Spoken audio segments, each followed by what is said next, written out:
Kemarin tuh gue abis touring seru banget loh. Gue perjalanan dari Surabaya naik ke Bromo, terus gue ke Jember, Ijen sampai Bali, bagus banget pemandangannya. Ajak-ajak lah lain kali. Iya, dan alhamdulillahnya itu Vespa gue tuh sangat menyenangkan gitu. Jadi selama gue touring nggak pernah trouble, nggak pernah mogok, bener-bener sangat-sangat menyenangkan. Alhamdulillah. Cuma ya perjalanan gitu, guanya sehat, Vespanya teman gue yang nggak sehat Vespanya.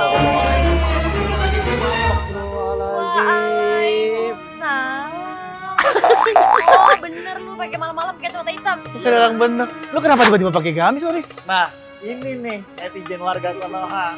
Kebiasaan. Orang hijrah ke kebaikan malah diledekin. Gimana coba kalau gue buat kejahatan? Masya Allah. Agak bukan gitu, bukan kita ngeledekin. Cuman aneh aja. Duduk dulu. Ya bener. Nah. Dengerin. Ini bukan masalah kita ngedek atau gimana, nggak ada. Ini kan lu maksudnya biasanya pakaiannya nggak begini nih, tiba-tiba begini nih, ada apa? Kenapa?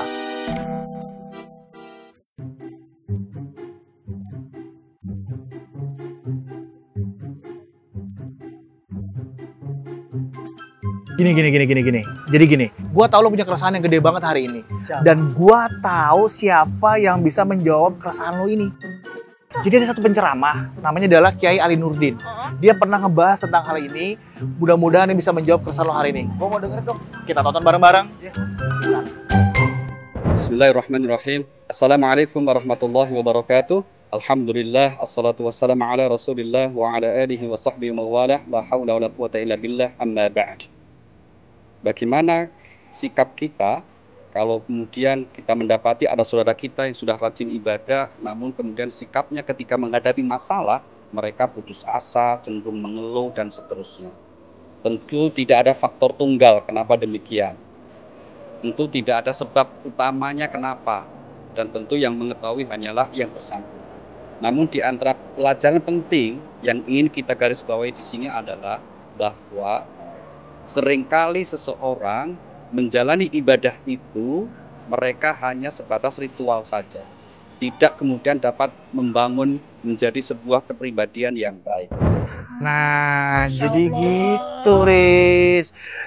Menurut Kiai Ali Nurdin, jadi yang penting itu semuanya tuh kembali lagi kepada diri kita sendiri. Cuma diri kita sendiri yang tahu, gitu. Ya nggak sih? Jiwa dari diri sendirinya.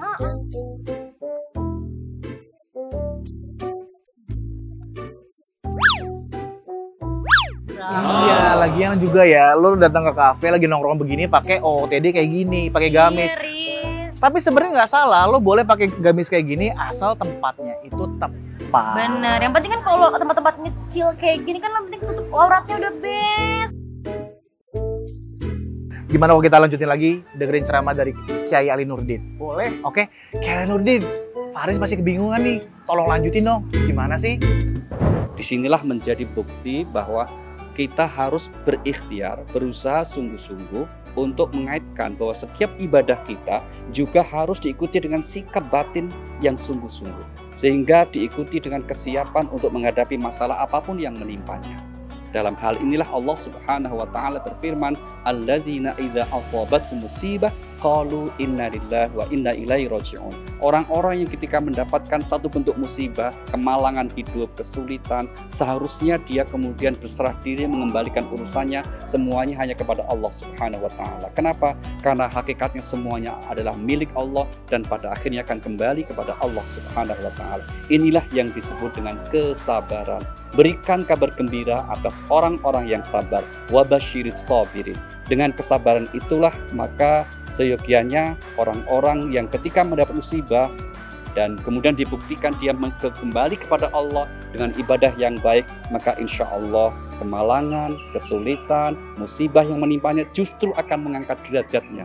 Dengan cara apa? Kita berprasangka baik kepada Allah Subhanahu wa taala bahwa tidak ada pun yang menimpa kita kecuali atas izin Allah. Dan ketika Allah izinkan, pasti ada hikmah kebaikan yang ingin Allah berikan.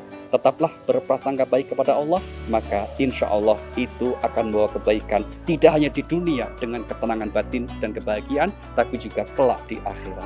Wassalamualaikum warahmatullahi wabarakatuh. Nah, Jadi gitu Riz, kita sebagai manusia itu harus tetap berprasangka yang baik terhadap Allah Riz.